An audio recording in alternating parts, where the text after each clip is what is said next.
La plupart des gens aujourd'hui ne parviennent pas à se garder dans la sainteté sexuelle jusqu'au mariage, et cela inclut les chrétiens qui, théoriquement, savent que le sexe n'est permis par Dieu qu'après le mariage.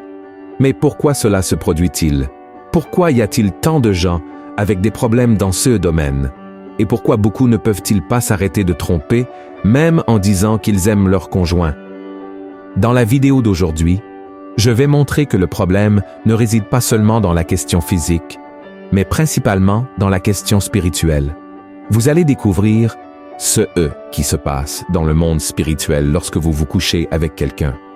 Mais avant de commencer, je veux vous demander de vous abonner à ma chaîne. Il suffit de cliquer sur le bouton en dessous de cette vidéo et de vous inscrire. À côté, une cloche apparaîtra. Il est très important que vous activiez cette cloche pour recevoir toutes les notifications chaque fois que je posterai une nouvelle vidéo, d'accord? Je veux vous aider dans votre marche avec Dieu tous les jours. Alors, venez participer à la chaîne.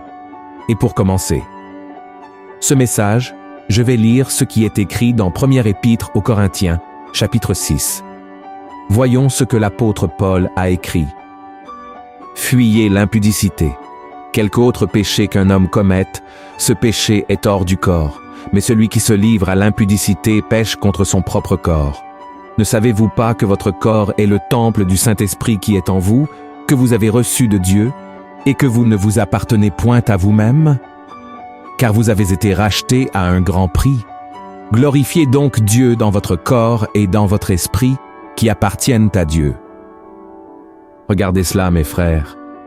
Il n'y a pas peu de chrétiens qui sont sous l'oppression du diable et emprisonnés dans une vie sexuellement promiscue.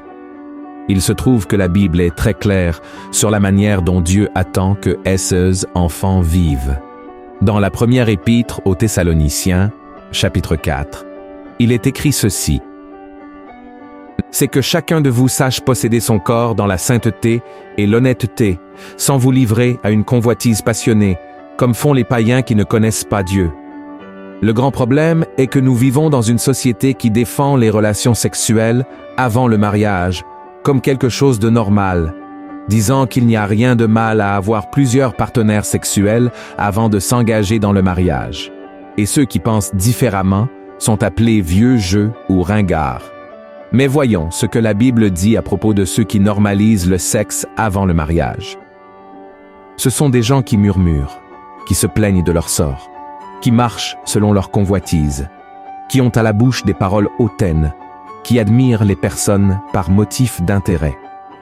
Mais vous, bien-aimés, souvenez-vous des choses annoncées d'avance par les apôtres de notre Seigneur Jésus-Christ. Ils vous disaient qu'au dernier temps, il y aurait des moqueurs, marchant selon leurs convoitises impies. Ce sont ceux qui provoquent des divisions, hommes sensuels n'ayant pas l'esprit. Regardez, mes frères, vous pouvez penser qu'il n'y a aucun problème à vous impliquer sexuellement avec quelqu'un sans engagement, mais sachez que le chrétien qui ne domine pas ses impulsions sexuelles finit par être utilisé par Satan et, tôt ou tard, peut voir sa vie détruite et s'éloigner complètement du Seigneur. Par conséquent, nous devons comprendre quelque chose de très important. Dieu a créé le mariage pour que l'homme et la femme se sentent pleinement satisfaits dans leurs besoins sexuels, et chercher à satisfaire ses désirs en dehors du mariage est un péché contre notre propre corps. Voyez ce que l'apôtre Paul a écrit dans sa lettre aux Corinthiens. Pour ce qui concerne les choses dont vous m'avez écrit, je pense qu'il est bon pour l'homme de ne point toucher de femme. Toutefois, pour éviter l'impudicité, que chacun ait sa femme et que chaque femme ait son mari. Que le mari rende à sa femme ce qu'il lui doit, et que la femme agisse de même envers son mari. Il se trouve, mes frères, que beaucoup ne veulent pas attendre le mariage pour profiter de la bénédiction qu'est le sexe. Ils préfèrent se lier de manière superficielle à Dieu et à l'autre, simplement à la recherche du plaisir charnel. C'est là que réside le danger, car lorsqu'une personne s'implique sexuellement avec quelqu'un, elle ne s'engage pas seulement physiquement, mais aussi spirituellement. C'est exact.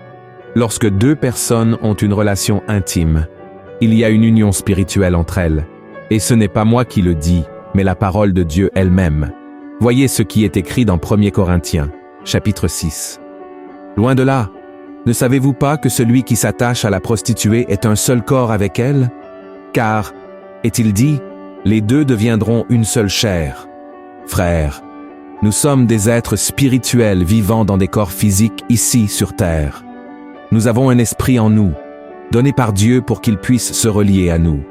Cependant, lorsque nous nous impliquons dans des relations sexuelles en dehors du mariage, nous ouvrons une porte à l'ennemi. Avez-vous déjà remarqué que les relations basées sur la fornication, c'est-à-dire le sexe avant le mariage, sont souvent en crise? Je connais plusieurs couples dans cette situation qui luttent pour se séparer.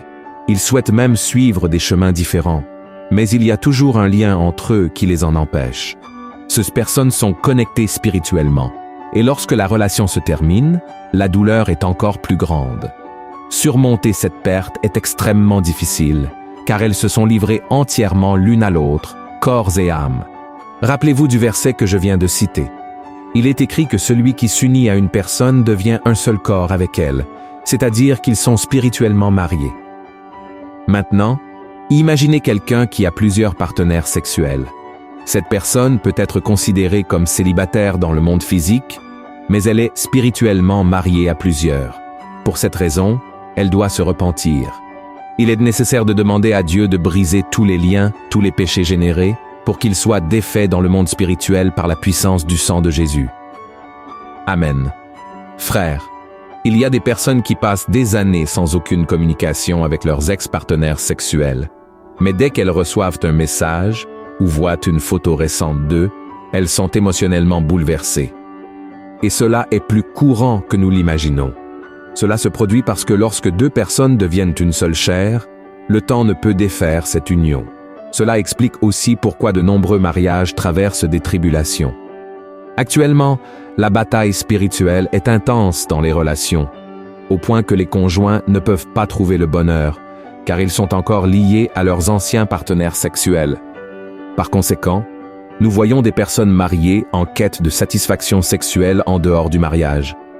Ceux qui commettent cette erreur ouvrent des brèches pour que les esprits maléfiques les maintiennent enfermés dans une vie de péché.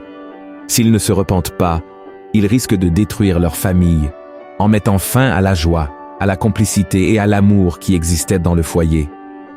Il est important d'agir avant que cela ne se produise.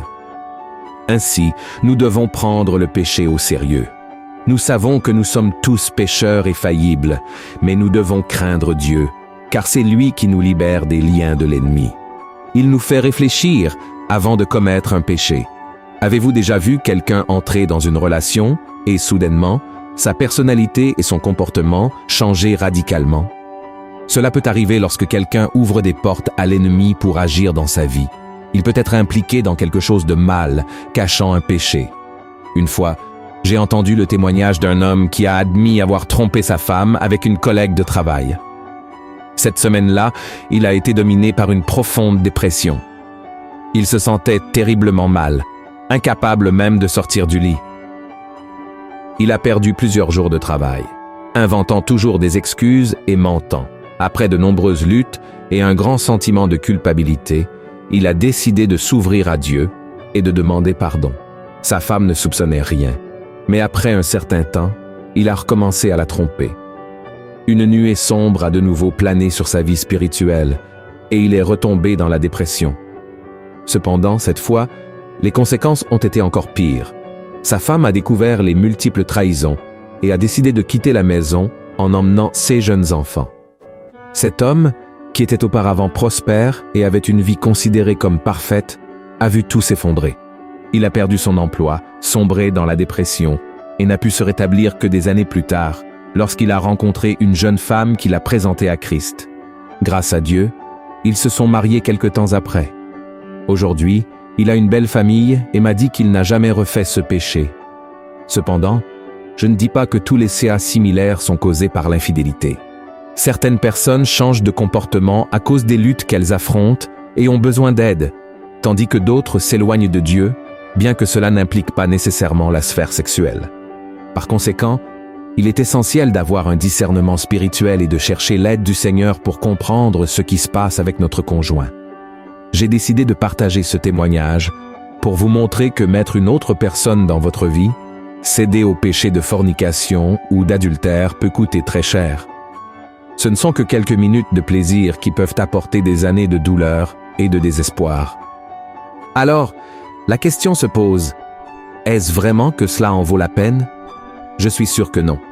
La meilleure chose que vous pouvez faire est de vous ouvrir à une personne de confiance, un homme partageant ses moments de douleur, de difficulté et de faiblesse avec un autre homme, et une femme s'ouvrant à une autre femme.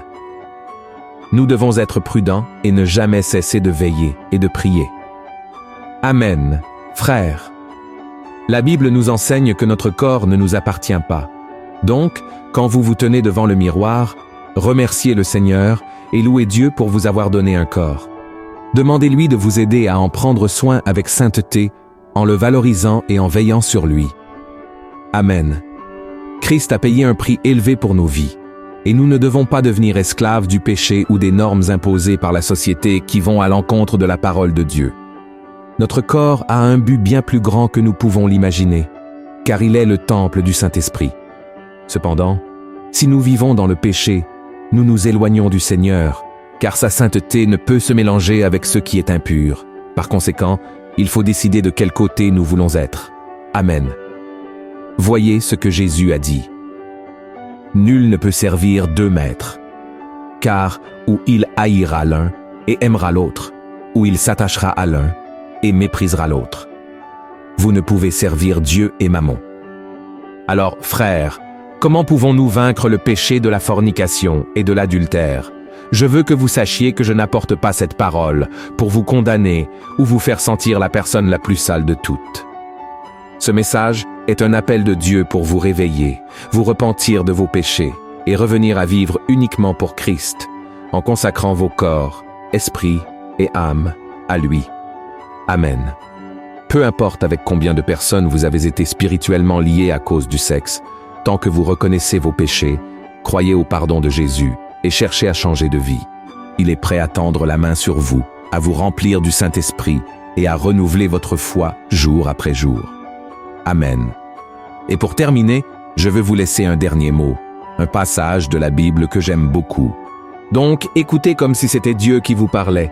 Il est écrit ainsi: « Si mon peuple sur qui est invoqué mon nom s'humilie, prie et cherche ma face, et s'il se détourne de ses mauvaises voies, je l'exaucerai des cieux, je lui pardonnerai son péché, et je guérirai son pays. Mes yeux seront ouverts désormais, et mes oreilles seront attentives à la prière faite en ce lieu. Maintenant, je choisis et je sanctifie cette maison, pour que mon nom y réside à jamais, et j'aurai toujours là mes yeux et mon cœur. Amen. Si vous avez aimé ce message, je vous demande de le partager sur WhatsApp. Répandons la parole de Dieu et inscrivez-vous sur ma chaîne. Je vous attends dans la prochaine vidéo. Que Dieu vous bénisse.